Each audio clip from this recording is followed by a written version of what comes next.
તો વિદ્યાર્થી મિત્રો, આજે આપણે બીજા વિડીયોની અંદર સદીશોની વાત કરીશું.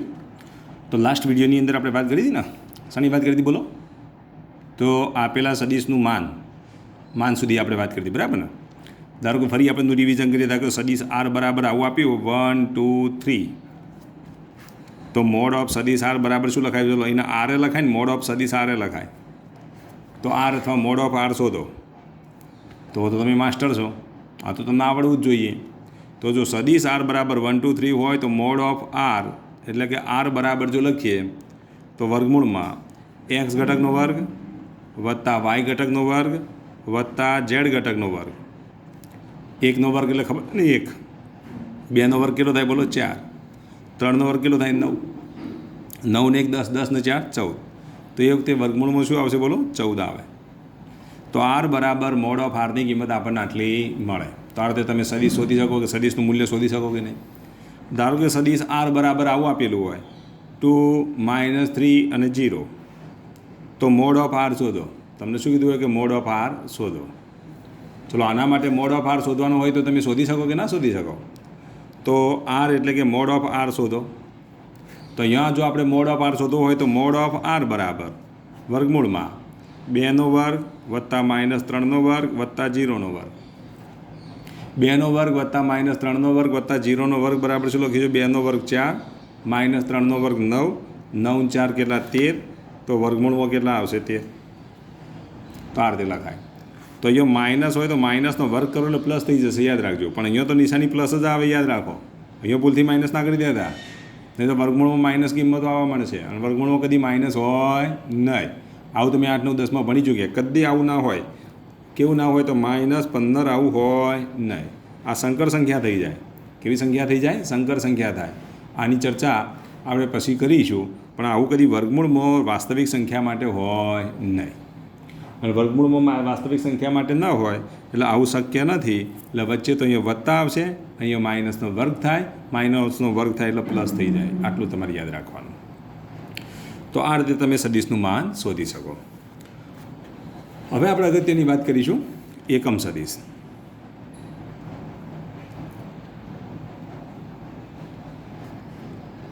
તો જે સદીશનું મૂલ્ય 1 એકમ હોય, આવું લખાય ને, જે સદીશનું મૂલ્ય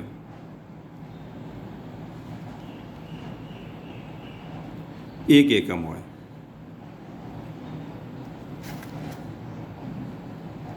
તો, અથવા તો 1 હોય, 1 એકમ હોય, અથવા તો શું કહીશું? 1 હોય, મૂલ્ય 1 હોય તેવા સદીશને એકમ સદીશ કહે છે.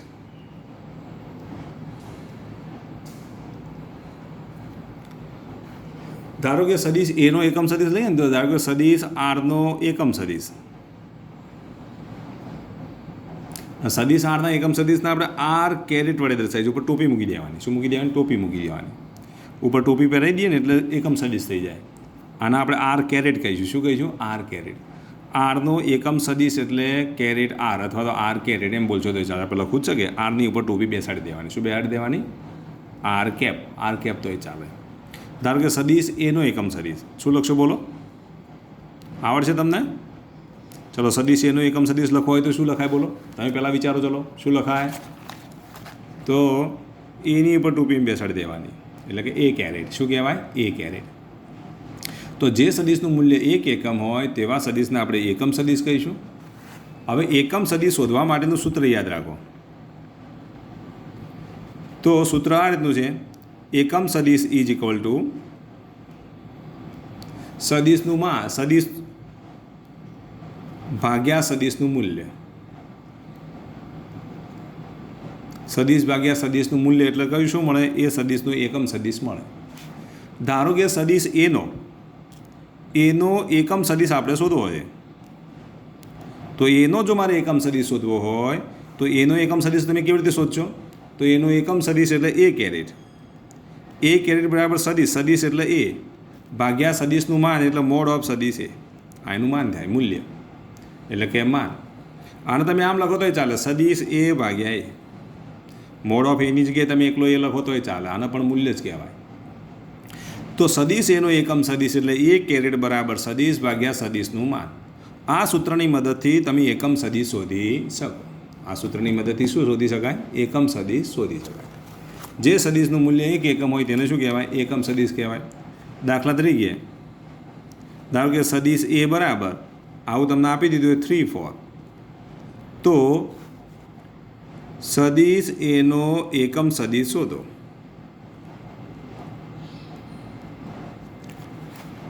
સદિશ એનો આપણે શું શોધવાનું છે? એકમ સદિશ શોધવાનો છે. સદિશ એનો જો એકમ સદિશ શોધવો હોય તો પહેલાં શું કરવું પડે? સદિશનું માન શોધવું પડે. સદિશ તો ઓલરેડી આપી દીધો છે, એટલે અંશ તો આપી દીધો છે, પણ હવે છેદ શોધવો પડે. છેદ એટલે આનું માન શોધી કાઢો. તો પહેલાં આપણે સદિશનું માન શોધી કાઢીએ તો કે એ બરાબર મોડ ઓફ સદિશ એ, અને મોડ ઓફ સદિશ એ હવે આ તો આવડવું જોઈએ. એક્સ ઘટકનો વર્ગ વત્તા વાય ઘટકનો વર્ગ. 3નો વર્ગ કેટલો થાય બોલો? તો 3નો વર્ગ 9, 4નો વર્ગ 16, 16નો 9 25, 25નું વર્ગમૂળ કેટલું? 5. તો એ બરાબર 5 મળે. તો ધેરફોર તમે આવું લખી શકો, એ કેરેટ બરાબર સદિશ ભાગ્યા સદિશનું માન, એટલે કે એ. સદિશ એની જગ્યાએ કેટલા લખીશું? તો 3 4. એની જગ્યાએ કેટલા લખી દઈએ? 5. હવે આના બરાબર એક્સ ઘટકને 5 વડે ભાગી દો અને વાય ઘટકને 5 વડે ભાગો તો આવું લખાય 3/5 4/5. તો આપેલા સદિશનો એકમ સદિશ કયો મળશે બોલો? 3/5 4/5 મળે. તમે આનો મોડ કરો ને, ધારો કે હું આનો મોડ કરી દઉં તો એક જ મળશે. જુઓ, ધારો કે હું આનો મોડ કરું, એકમ સદિશ એટલે જેનું મૂલ્ય 1 હોય ને એને એકમ સદિશ કરો તો મોડ ઓફ એ કરું તો શું લખાય બોલો? મોડ ઓફ એ કેરેટની કિંમત કેટલી મળે બોલો? તો આ એક્સ ઘટક કહેવાય. એ કેરેટનો એક્સ ઘટક છે, આ એ કેરેટનો વાય ઘટક છે. તો અહીંયા આપણે શું લખીશું બોલો? 3/5નો વર્ગ વત્તા 4/5નો વર્ગ. 3/5નો વર્ગ એટલે કેટલા થશે? 9/25. 4/5નો વર્ગ એટલે કેટલા? તો 16/25. એટલે વર્ગમૂળમાં કેટલા લખીશું? 25/25. અને 25 કારણ કે જુઓ છેદ સરખા છે તો અંશનો સરવાળો થાય તો 25/25, અને 25/25 એટલે 1 થઈ ગયો. તો આપણે અહીંયા શું લખ્યું હતું જુઓ, જે સદિશનું મૂલ્ય 1 એકમ હોય એટલે કે 1 હોય તેવા સદિશને આપણે શું કહીશું? એકમ સદિશ કહીશું. તો અહીંયા આપણે સદિશ કયો લીધો? તો એનું એકમ સદિશ શોધ્યો તો આ મળ્યો કે નહીં? આનું તમે મૂલ્ય શોધ્યું? જો આનું મૂલ્ય શોધીએ તો કેટલું મળે? વર્ગમૂળમાં 3/5નો વર્ગ વત્તા 4/5નો વર્ગ, એટલે વર્ગમૂળમાં 9/25 અને 16/25, એટલે વર્ગમૂળમાં 25/25 બરાબર કેટલા થાય? 1 થાય. ચલો ખ્યાલ આવી ગયો. અને જેનું મૂલ્ય 1 થાય તેને આપણે શું કહીશું? એકમ સદિશ કહીશું. તો અહીંયા આપણને એકમ સદિશ મળી ગયો. ચલો ખ્યાલ આવી ગયો. ઓકે, હવે આપણે વાત કરીએ, ચલો નીચેના પૈકી કયા એકમ સદિશો છે નક્કી કરો. તો નીચેના પૈકી કયા એકમ સદિશો છે તે નક્કી કરો.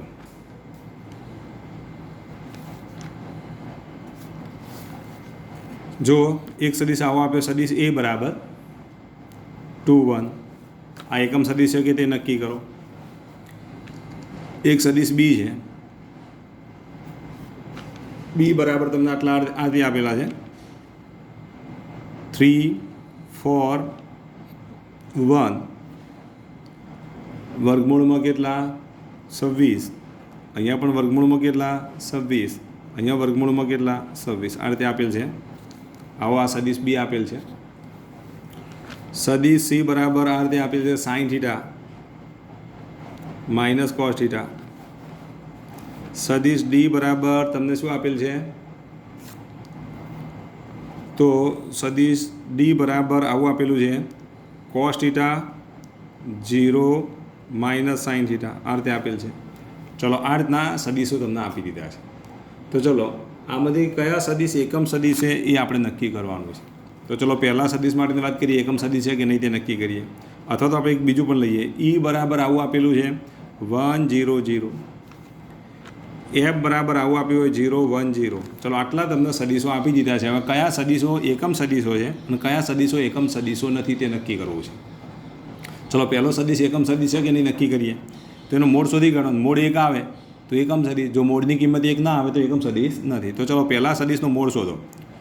તો મોડ ઓફ એ, તો વર્ગમૂળમાં શું લખીશું? 2નો વર્ગ વત્તા 1નો વર્ગ. 2નો વર્ગ કેટલો થાય? 4. 1નો વર્ગ 1 એટલે 4 ને 1 5, તો વર્ગમૂળમાં 5.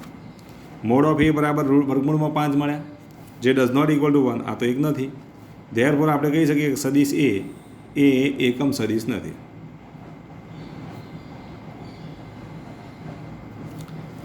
હવે સદિશ બી લઈએ, સદિશ બીનું મૂલ્ય લઈએ તો મોડ ઓફ બી બરાબર શું લખીશું બોલો?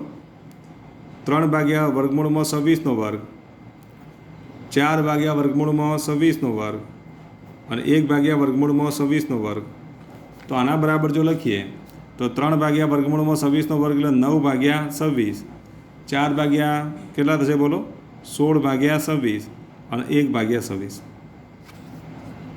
3નો વર્ગ 9, વર્ગમૂળમાં 26 છે તો વર્ગમૂળમાં 26 એટલે વર્ગને વર્ગમૂળ ઉડી જાય ને તો 26. અહીંયા 4નો વર્ગ 16, વર્ગમૂળમાં 26 છે તો કેટલા થઈ? 26. 1નો વર્ગ 1 ભાગ્યા 26. તો આના બરાબર શું લખીશું બોલો? વર્ગમૂળમાં 9 ને 1 10 ને 16 26, 26 ભાગ્યા 26 અને 26 ભાગ્યા 26 એટલે 1. તો આના બરાબર કેટલા મળશે? 1 મળે કે નહીં?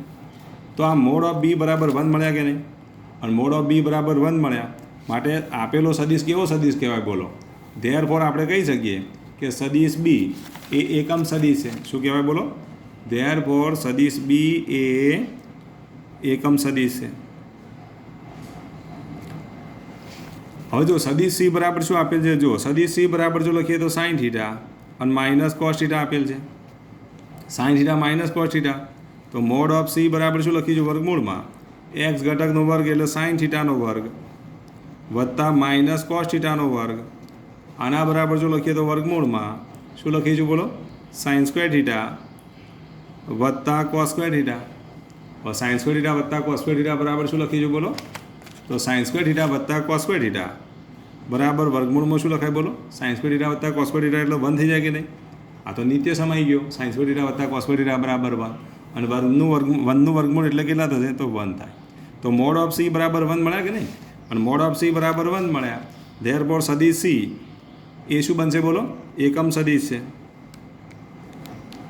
તો મોડ ઓફ સી બરાબર 1 મળે છે માટે આપણે શું કહીશું? સદિશ સી એ એકમ સદિશ છે. ચલો સદિશ ડી વિશે તમે જાતે વિચારશો.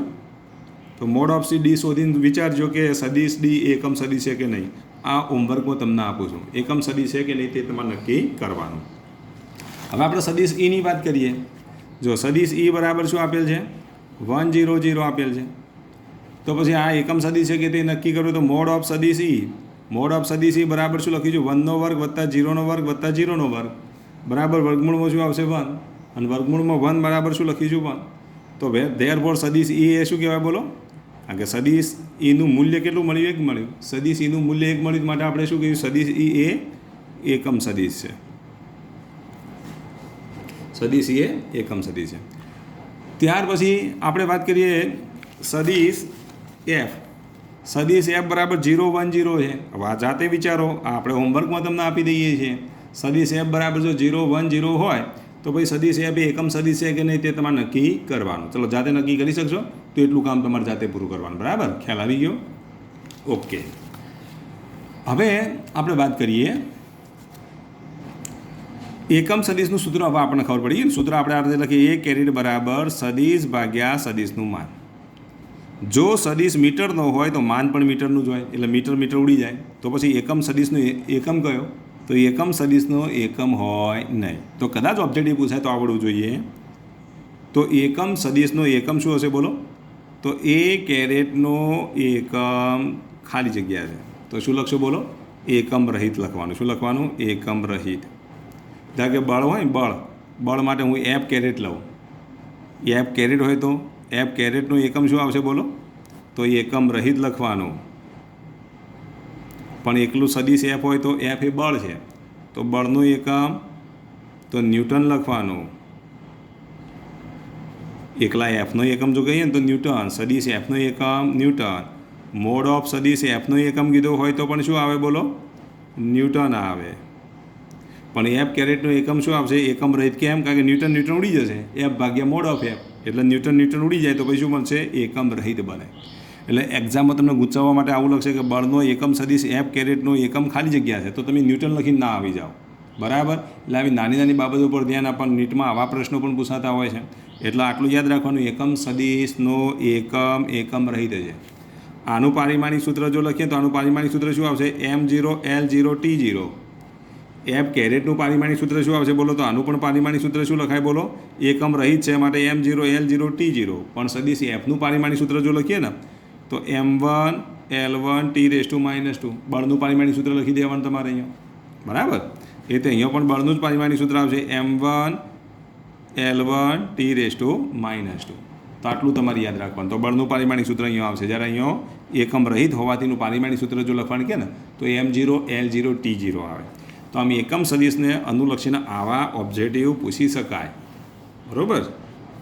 એટલે M0 L0 T0 આ પણ T0 યાદ રહે ને. તો આ મોસ્ટ ટાઈમ છે યાદ રાખવાનું ફોર જી એન્ડ નીટ. શના માટે? જી નીટ માટે યાદ રાખજો. ચલો ખ્યાલ આવી ગયો. તો એકમ સદિશમાં તમારે આટલું યાદ રાખવું પડે. હવે જુઓ, ધારો કે કોઈ સદિશ આપણે આ રીતે લખીએ. જો એક્સ અક્ષના હવે R² એકમ સદિશોની વાત કરીએ તો જો એક્સ અક્ષ માટેની જો વાત કરીએ ને તો એક્સ અક્ષ માટેનો એકમ સદિશ આપણે એક લઈશું I⁻, જે 1 0, કારણ કે એક્સ અક્ષ માટે 1 કે 0 લેવાય. એટલે એક્સ અક્ષનું સૂચન કરે છે. આનું સૂચન કરે છે? એક્સ અક્ષનું સૂચન કરે છે. એક્સ અક્ષનું સૂચન કરતો એકમ સદિશ એટલે 1 0.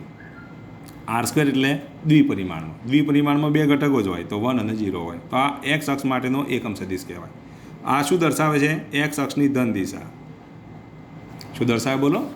એક્સ અક્ષની ધન દિશા દર્શાવે. ધારો કે વાય અક્ષ માટે લખું તો વાય અક્ષ માટે જો લખીએ તો અહીંયા શું લખ્યું? J⁻. બરાબર શું લખ્યું? 0 1. જે વાય અક્ષની ધન દિશા બતાવે. શું બતાવે? જો આ વાય અક્ષ, કારણ કે વાય અક્ષ ઉપર એક્સ આમ 0 હોય, જે વાય અક્ષની ધન દિશા છે. તો એક્સ અક્ષ માટે 1 0, જે એક્સ અક્ષની ધન દિશા છે. વાય અક્ષ માટે આપણે 0 1 લઈએ, જે વાય અક્ષની ધન દિશા છે. હવે જો એક્સ અક્ષની ઋણ દિશાની વાત કરીએ તો ઋણ દિશા માટે આપણે -I⁻ લઈશું. -I⁻ એટલે 1 ને માઇનસ કરી દઈએ તો -1 અને 0. આ એક્સ અક્ષની ઋણ દિશા જો દર્શાવી હોય તો એક્સ અક્ષની ઋણ દિશા દર્શાવવા માટે આગળ નિશાની કેવી આવશે? તો માઇનસ આવશે. ખબર પડી ને? ચલો એ રીતે વાય અક્ષની ઋણ દિશા દર્શાવવા માટે શું લખાય? એ મને આવડતું નહીં, તમને આવડવું જોઈએ. ચલો આવડશે તો આ તમે જાતે વિચારજો. આ તમે જાતે લખો એટલે મને ખબર પડે કે તમને આવડે છે કે નહીં. કારણ કે અત્યારે હું ભૂલી ગયો છું એટલે તમને તો આવડવું જ જોઈએ, બરાબર. ઓકે, તો આટલું કામ તમારે કરવું. હવે જો આ તો R² ની વાત થઈ. હવે આપણે આર્ગનની વાત કરીએ. તો આર્ગન માટે આર્ગનમાં કેટલા ઘટકો હોય? 3 ઘટકો હોય. R × R × R એટલે એક્સ અક્ષ, વાય અક્ષ ને ઝેડ અક્ષ. 3 અક્ષો હોય એટલે 3 ઘટકો હોય. તો હવે એક્સ અક્ષ માટે જો લખીએ તો એક્સ અક્ષ માટે આપણે લખીશું I⁻. I⁻ 1 0 0, બરાબર. એક્સ અક્ષ માટે 1 0 0 લખાય. અને 1 0 0 બધા ધન છે ને? ધન છે તો એક્સ અક્ષની ધન દિશા. ચલો એક્સ અક્ષની ઋણ દિશા માટે તમે શું લખશો બોલો? -I⁻. પેલા જેવું જ, પણ અહીં -I⁻ કરેલું શું લખાય બોલો? -1 0 0. 0 તો માઇનસ કરાય જ નહીં એટલે -1 0 0. આ એક્સ અક્ષની ઋણ દિશા. ચલો વાય અક્ષની ધન દિશા માટે તમે શું લખશો બોલો?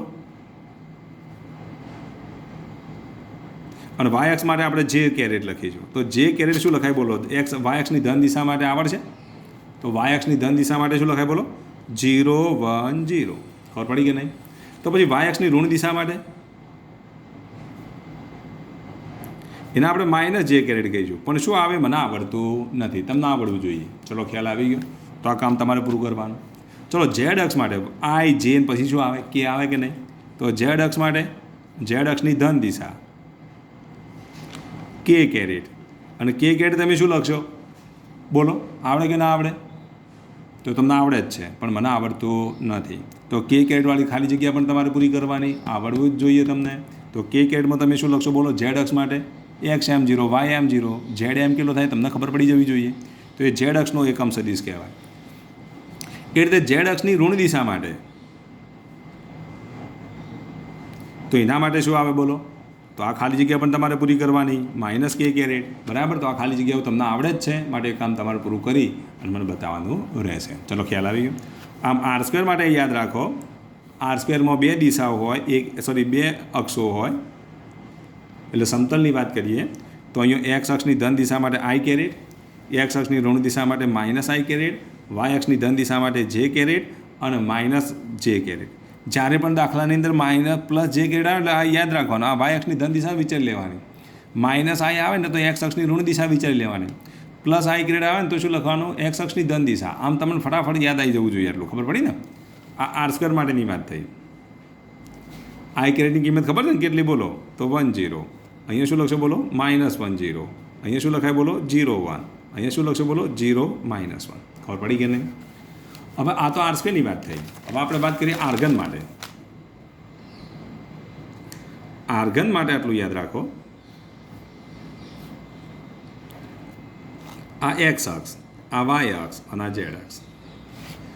એક્સ અક્ષ માટે આઈ કેરેટ, વાય અક્ષ માટે જે કેરેટ, ઝેડ અક્ષ માટે કે કેરેટ. આ બધા એકમ સદિશ હોય. આઈ કેરેટ હોય ને તો એક્સ અક્ષનો એકમ સદિશ કહેવાય. જે કેરેટ હોય ને એ વાય અક્ષનો એકમ સદિશ કહેવાય. કે કેરેટ એ ઝેડ અક્ષનો એકમ સદિશ છે. એટલે આઈ કેરેટ, કે કેરેટ અને જે કેરેટ. એક્સ અક્ષની ઋણ દિશા અહીંયા આવશે, ઝેડ અક્ષની ઋણ દિશા અહીંયા આવશે અને વાય અક્ષની ઋણ દિશા અહીંયા આવશે. ખબર પડી ને? એટલે ઋણ દિશા હું લખતો નહીં, તમને ખબર પડી જ ગઈ છે. એટલે અહીંયા આઈ કેરેટ, જે કેરેટ ને કે કેરેટ યાદ રાખવાનું. ચલો ખબર પડી કે નહીં?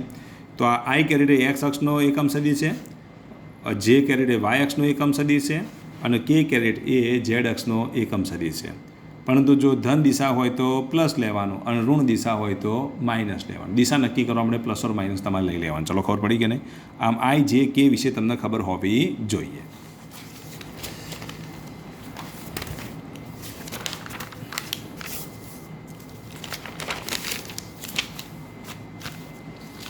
હવે અહીંયા આટલું યાદ રાખો. શું યાદ રાખશો બોલો? ધારો કે કોઈ એક સદિશ હું આર લખું છું. આર બરાબર એક્સ વાય ઝેડ છે ને? આર બરાબર એક્સ વાય ઝેડ. હવે આર બરાબર એક્સ વાય ઝેડ હોય તો તમે આના નવી સ્ટાઇલમાં લખી શકો આ રીતે: એક્સ પછી 0 0 પછી વત્તા 0 વાય 0 પછી વત્તા 0 0 ઝેડ. ચલો ઘટકોનો સરવાળો કરજો. પહેલાં ઘટકનો એક્સ વત્તા 0 વત્તા 0 એટલે એક્સ થઈ જાય. 0 વત્તા વાય વત્તા 0 એટલે વાય થઈ જશે. 0 વત્તા 0 વત્તા ઝેડ એટલે આ રીતે થાય. તો આનું તમે વિભાજન આ રીતે કરી શકો. તો આમ તમે ભાગલા પાડી દે. આ એક્સ અક્ષનો ભાગ, આ વાય અક્ષનો ભાગ ને ઝેડ અક્ષનો ભાગ થઈ ગયો. હજુ આમાંથી તમે એક્સ કોમન કાઢો ને તો એક્સ કોમન કાઢો તો અહીંયા 1 રહેશે, પણ 0ની જગ્યાએ તો 0 જ રહેવાના. ચલો આમાંથી વાય કોમન નીકળે તો શું લખશો બોલો? અહીંયા તો 0 રહેવાના. વાય કોમન નીકળે તો અહીંયા 1 થઈ જશે અને અહીંયા તો 0 જ રહેવાના. આમાંથી હું ઝેડ કોમન કાઢી દઉં તો અહીંયા તો 0 જ રહેશે, અહીંયા પણ 0 રહેશે ને અહીંયા 1 રહેશે. લખાય ને રીતે? ખબર પડી કે ના પડી? હવે 1 0 0 તો આ તો આઈ કેરેટ થઈ ગયા. 0 1 0 તો આ તો જે કેરેટ થઈ ગયા. 0 0 1 એટલે આ તો કે કેરેટ થઈ ગયા. તો પછી અહીંયા શું લખશો બોલો? એક્સ આઈ કેરેટ વત્તા વાય જે કેરેટ વત્તા ઝેડ કે કેરેટ. આ રીતે લખાય. તો આમ સદિશ આર બરાબર તમે આ રીતે પણ લખી શકો. આ સુરેખ સંયોજન કહેવાય. શું કહેવાય? સુરેખ સંયોજન. આનું સંયોજન કર્યું. એક્સ ઘટક, વાય ઘટક અને ઝેડ ઘટકનું આપણે શું કરીએ છીએ? સંયોજન. તો સંયોજન સ્વરૂપ. આ કયું સ્વરૂપ છે? ઘટક સ્વરૂપ છે. કયું સ્વરૂપ? આ ઘટક, એક્સ ઘટક, વાય ઘટક અને ઝેડ ઘટક. આ સંયોજન કરી તો સંયોજન સ્વરૂપ. તો આ ઘટક સ્વરૂપ છે. તો આમ ઘટક સ્વરૂપનું સંયોજન સ્વરૂપ ને સંયોજન સ્વરૂપનું ઘટક સ્વરૂપ લખતે આવડે કે ના આવડે? તો તમને આવડવું જોઈએ. ચલો ખ્યાલ આવી ગયો ને? સંયોજન સ્વરૂપનું ઘટક સ્વરૂપ અને ઘટક સ્વરૂપનું તમને સંયોજન સ્વરૂપ લખતે આવડવું જોઈએ. દાખલા તરીકે તમને આવું આપેલું હોય. ધારો કે સદિશ આર બરાબર 2 4 અને 5 છે. તો સદિશ આર બરાબર તમે આવું લખી શકો: 2 આઈ કેરેટ વત્તા 4 જે કેરેટ વત્તા 5 કે કેરેટ. ચલો ખ્યાલ આવી ગયો? તો આ એનું સુરેખ સંયોજન. 2 હાથી આઈ કેરેટ, 4 સાથે જે કેરેટ અને 5 સાથે કે કેરેટ. આ રીતે તમે લખી શકો. ધારો કે સદિશ આર બરાબર આવું આપ્યું કે 1 -2 અને 3.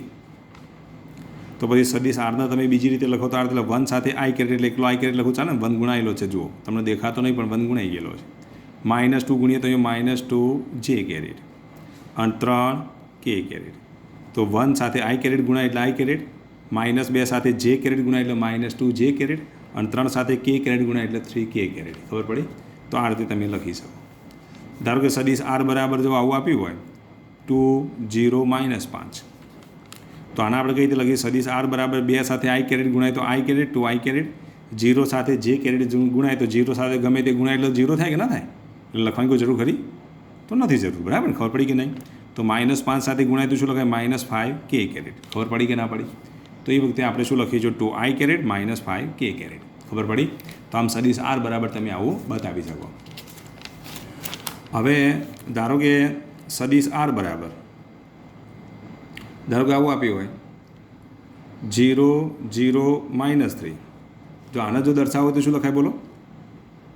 સદીશ r બરાબર 0 0 -3 હોય તો જો 0 સાથે i કેરેટ ગુણાય તો આ તો 0 થઈ જશે. 0 સાથે j કેરેટ ગુણાય તો આ 0 થઈ જાય. અને -3 સાથે k કેરેટ ગુણાય તો શું લખાય બોલો? -3k કેરેટ લખાય કે નહીં? તો અહીંયા આપણે માઇનસ શું લખીશું 3k કેરેટ. કારણ કે x ઘટક y ઘટક લખવાની કોઈ જરૂર નથી. કોઈ બે ઘટકોને લખવાની જરૂર નથી તો પછી આપણે લખવાની અહીંયા જરૂર રહેતી નથી. હવે જો અહીંયા ધ્યાન આપો, આમ ઘટક સ્વરૂપ આપેલું હોય તો એના પરથી તમે કયું સ્વરૂપ લખી શકો? તો સુરેખ સંયોજન સ્વરૂપ લખી શકો. અને સુરેખ સંયોજન સ્વરૂપ આપેલું હોય તો એના પરથી તમે કયું સ્વરૂપ લખી શકો? તો ઘટક સ્વરૂપ લખી શકો. હવે જો અહીંયા ધ્યાન આપો, ધારો કે તમને સુરેખ સંયોજન સ્વરૂપ આપી દીધું હોય અને એમાંથી આપણે ઘટક સ્વરૂપ લખવું હોય તો ધારો કે સદીશ r બરાબર આવું આપેલું હોય 5i કેરેટ -2j કેરેટ વત્તા 3k કેરેટ આવું આપેલું છે. તો આના ઘટકો લખવા હોય તો શું લખાય? પહેલો ઘટક i વાળો લખવાનો તો 5, બીજો j વાળો લખો તો -2 અને ત્રીજો k વાળો લખી તો 3.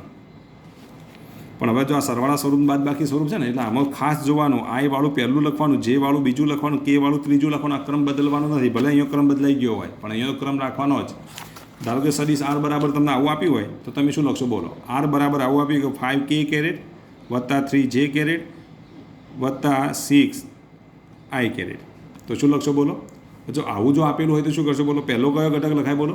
તો પહેલો i કેરેટવાળો ઘટક લખવો પડે. i કેરેટવાળો ઘટક લખો તો અહીંયા કેટલા આવશે? 6. પછી બીજો j વાળો લખવો પડે તો અહીંયા કેટલા? 3. અને ત્રીજો k વાળો લખવો પડે તો અહીંયા 5. તો સદીશ r બરાબર 6 3 અને 5 લખાય. શું લખાય? 6 3 અને 5 આ રીતે આપણે લખી શકીએ. ચલો ખબર પડી કે નહીં? હજુ આપણે આગળ વિચારીએ. ધારો કે સદીશ r બરાબર 4i કેરેટ -5k કેરેટ છે. તો જો i કેરેટવાળો ઘટક તો છે જ તો 4 લખી દીધા. પણ j કેરેટવાળો ઘટક જ નથી. ના હોય તો શું લખી દેવાની જગ્યાએ 0 મૂકી દો. અને k કેરેટનો સહગુણક -5 છે તો અહીંયા કેટલા લખી દેવાનું? -5 લખી દેવાનું. તો આવી તમને પ્રેક્ટિસ આપું, તમે જાતે કરી શકશો? તો આવી પ્રેક્ટિસ આપણે તમારે જાતે કરવાની રહેશે. તો નંબર 1 સદીશ r બરાબર 3i કેરેટ -6j કેરેટ. બીજો સદીશ r બરાબર 5k કેરેટ. પછી ત્રીજો સદીશ r બરાબર 3j કેરેટ વત્તા 5k caret -i caret. Number 4 સદીશ r બરાબર 2j કેરેટ વત્તા 3i કેરેટ વત્તા -3k કેરેટ આવું આપેલું છે. તો આટલા એક્ઝામ્પલ તમારે જાતે પૂરા કરવાના રહેશે. તો અહીંયા આપણે આ લેક્ચર સ્ટોપ કરીએ છીએ.